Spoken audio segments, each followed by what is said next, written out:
What is this? Adetutu cried out, her hands shaking as she held the big shiny black calabash. It was round and smooth, like it was carved from dark wood. The calabash felt cold and heavy in her hands, and her heart started beating very fast. The room felt strange, and she was very scared. Slowly, Adetutu opened the calabash. Suddenly, a cold, dark wind rushed out, swirling all around her. The air felt heavy, like something scary was watching her. The shadows in the room stretched and twisted into weird shapes. Adetutu stared at the calabash, breathing quickly. "What is this doing here?" she whispered, her voice shaking. She took a small step back, her legs feeling wobbly. In the lively and colorful town of Shango stood a grand place called Shango University, known for its tall buildings, green gardens, and cheerful students. It was the heart of the town. This was where Adetutu, a smart and kind 21-year-old, was about to begin a new chapter in her life.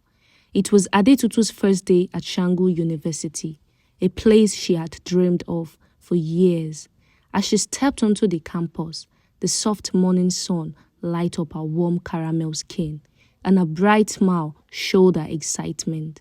Her heart was racing. "I can't believe I'm finally here," she thought, holding back happy tears. She had spent countless late nights studying, working hard, and making sacrifices to reach this moment. Back home, her mother, Mrs. Runke, had raised Adetutu and her younger sister, Fola, all on her own since their father had passed away when Adetutu was just 5. Mrs. Runke is a devoted Christian who sells fruit at the market. Life hadn't been easy, but Mrs. Runke always told her daughters, "My dear, I know you will do great things." Adetutu's little sister, Fola, was her biggest supporter. Fola loved to remind her, "Tutu, you're so smart and brave. Don't ever forget that." Those words stayed with Adetutu, especially on days when she felt unsure of herself. As Adetutu walked across the buzzing campus, her phone buzzed in her pocket. She pulled it out and smiled when she saw a message from her mom. "My dear daughter, you are strong, you are smart, and you are loved. God's protection is with you today and always. I'm so proud of you. Love, Mama." Her heart swelled with love and courage. Her mom's word had given her the courage to take on the world. Adetutu walked into her department of physiotherapy on her very first day of lectures. The lecturer, a tall man, walked in and greeted the class. His deep voice commanded attention as he introduced himself and began the lecture. After a while, he paused and asked a question. "Can anyone tell me what physiotherapy is all about?"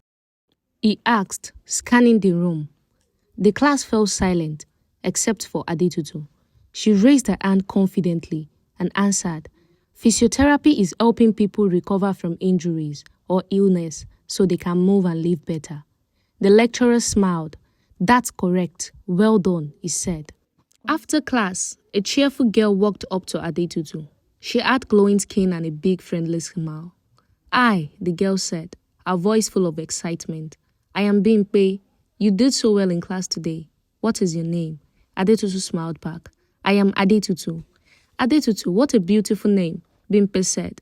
"Do you mind if we study together sometime?" "Of course not," Adetutu replied, her heart warming at Bimpe's kindness. From that day, Adetutu and Bimpe became best friends. They studied hard for their classes, laughed at silly jokes, and helped each other through tough days. Eventually, they even moved in together, sharing a small, cozy hostel room. "I'm so glad we are friends." "Tutu," Bimpe said one evening as they studied. "Me too, Bimpe." Adetutu replied, "You are like the sister I never knew I needed." Not long after meeting Bimpe, Adetutu met Bello in the library.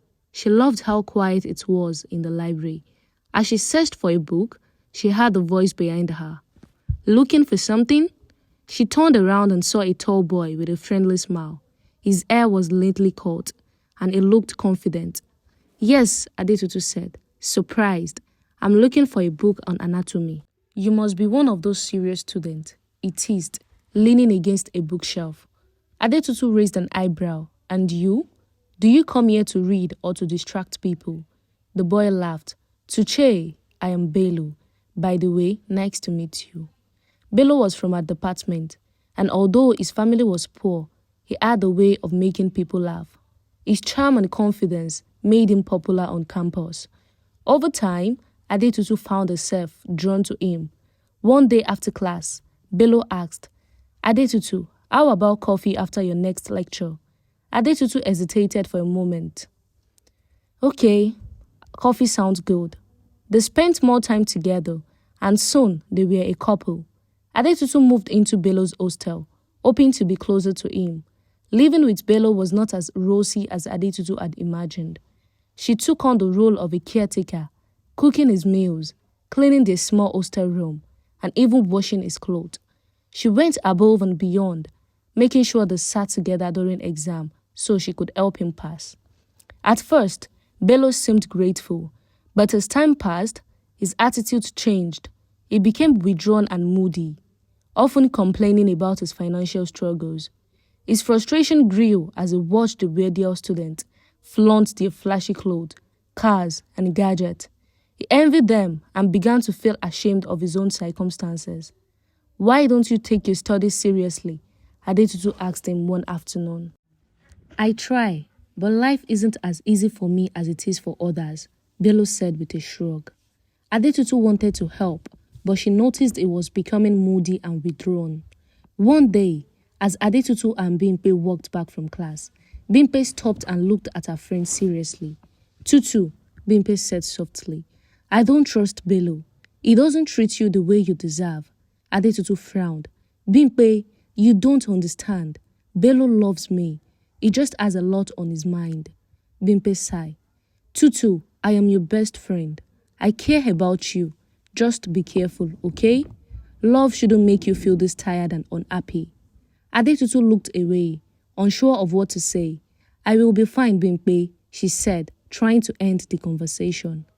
Bello started spending more time with Bayo, a rich boy on campus. Bayo always wore fancy clothes, had the latest iPhone, and drove shiny car. Everywhere he went, people noticed him. One day, Bello asked, Bayo, how do you get all these nice things? You don't even go to class, but you have everything. Bayo smiled and said, it is not something you can get from studying. My friend, if you want this kind of life, you have to do things others won't. Bayo's eyes lit up. Tell me more, I want to live like you. Bayo laughed and said, come with me to my village, I will show you how. Bello wanted to be like Bayo so badly that he didn't think twice.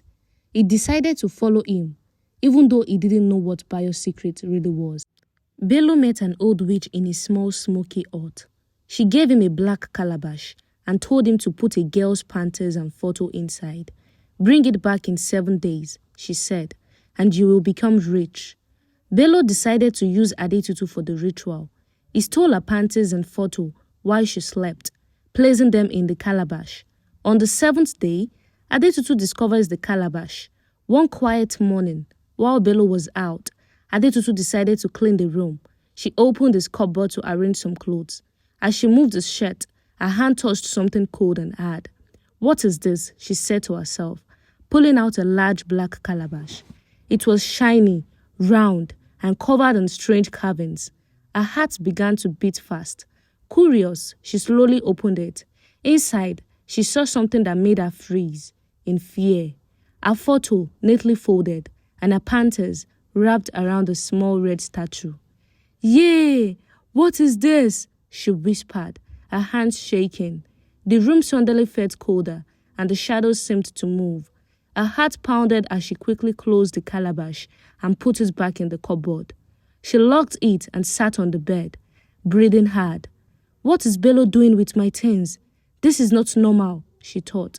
Just then, she heard footsteps outside. Bello was back. Adetutu quickly pretended everything was fine. She smiled weakly as he walked in. Are you okay? Bello asked, looking at her pale face.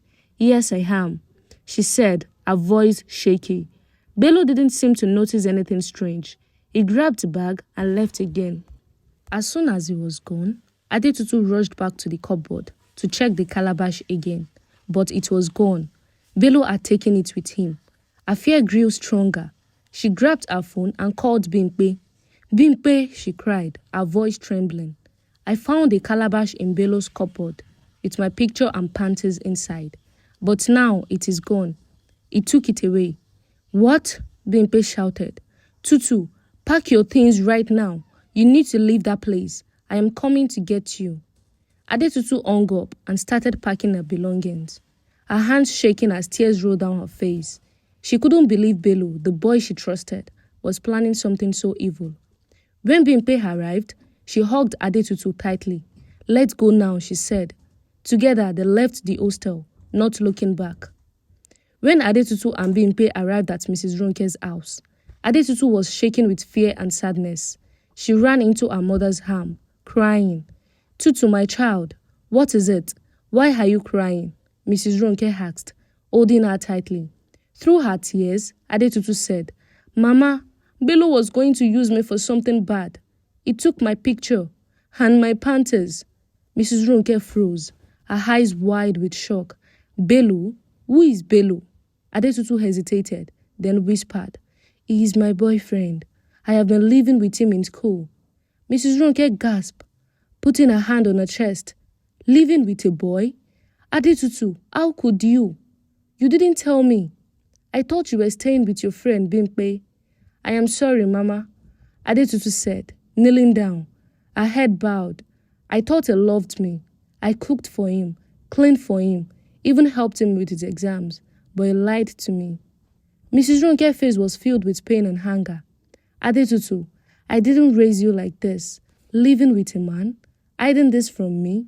Oh, my child, what have you done? Adetutu cried, Ada. I made a mistake, Mama. I didn't listen to Bimpe when she warned me. I am so sorry. Mrs. Ronke took a deep breath, wiping her tears. She held Adetutu's face in her hands. It's okay, my child. God has saved you from this evil. We will not let anything bad happen to you. She turned to Bimpe. Bimpe, thank you for bringing my daughter home. You are a good friend. Bimpe nodded. Mama, I just want Tutu to be safe. Mrs. Ronke stood up, her voice strong. We need prayers. We are going to the pastor right now. Only God can protect us from this. Adetutu and Bimpe followed Mrs. Ronke to the church, holding hands. Adetutu felt scared, but also safe, knowing her mother was there to protect her. Adetutu, her mother, and Bimpe arrived at the church late in the evening. The pastor welcomed them warmly, sensing their fear. He held Adetutu's hand and looked into her tearful eyes. My daughter, you are safe, the pastor said firmly. Whatever evil has been planned against you will not succeed. Adetutu nodded, though her heart was still heavy. Her mother wiped her tears. Pastor, please help us. My daughter's life is in danger, Mrs. Ronke pleaded. The pastor called his assistants and they began praying immediately. We will fast and pray for 3 days. The pastor said, this battle is not just physical, it is spiritual. God will fight for you. That night, the 3 women stayed inside the church, holding hands and praying as the pastor guided them. Bello arrived nervously at the old witch's shrine. He wiped sweat off his forehead as he stepped inside the dark, smoky room. The old witch sat, his eyes glowing eerily in the dim light. Without speaking, the old witch opened the black calabash. Bello froze, his face twisting with anger. Bello, she barked, her voice booming like thunder. Bello jumped in fear. What is it, Mama? He asked, his voice shaky. A third eye has seen the contents of this pot. The old witch thundered, pointing at the calabash. Someone has found what you eat. This has ruined the ritual. Bello's heart pounded. Mama, what do I do? The old witch's eyes narrowed. You must bring that girl here in 3 days. If you fail, she paused, her voice turning cold, you will run mad. Bello staggered back, fear taking over his entire body. Mad, Mama, please, I will bring her, he stammered. 3 days, the old witch repeated. Not a moment more. Bello sped back home, his mind racing. He burst into his apartment, calling Adetutu, Adetutu, but the house was empty. He checked every room, but she was gone. Panic set in. He grabbed his phone and dialed a number. The number you're calling is switched off, the automated voice said. He tried again. Nothing. Where is she? He shouted, throwing his phone across the room. He called Bimpe next, but her phone was also unreachable. Sweat dripped down his face as he paced the room. his mind racing. Bello got into his car and began driving aimlessly, trying to think of where they could have gone. He searched the university, the market, and even Bimpe's house, but no one had seen them.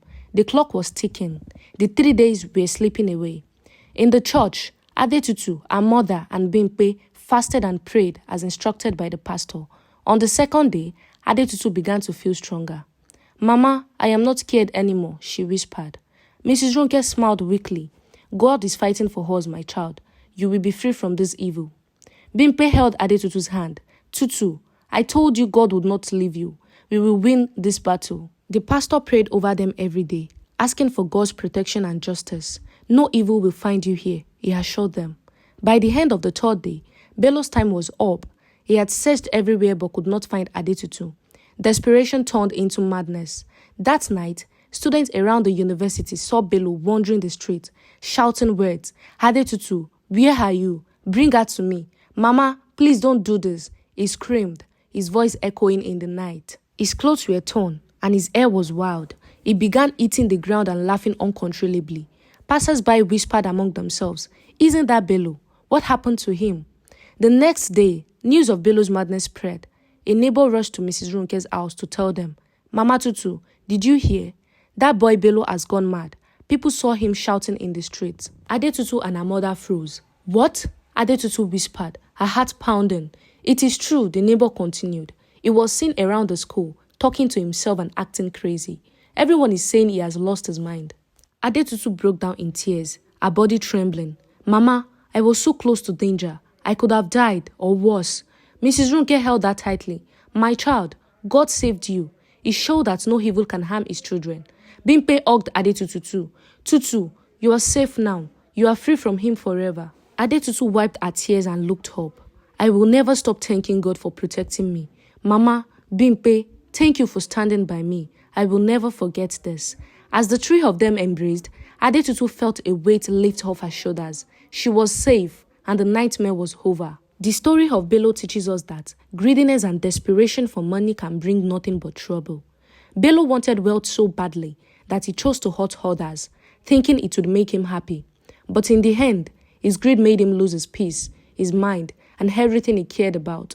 It shows that chasing after quick riches can have bad consequences, and it is always better to work hard and live with honesty.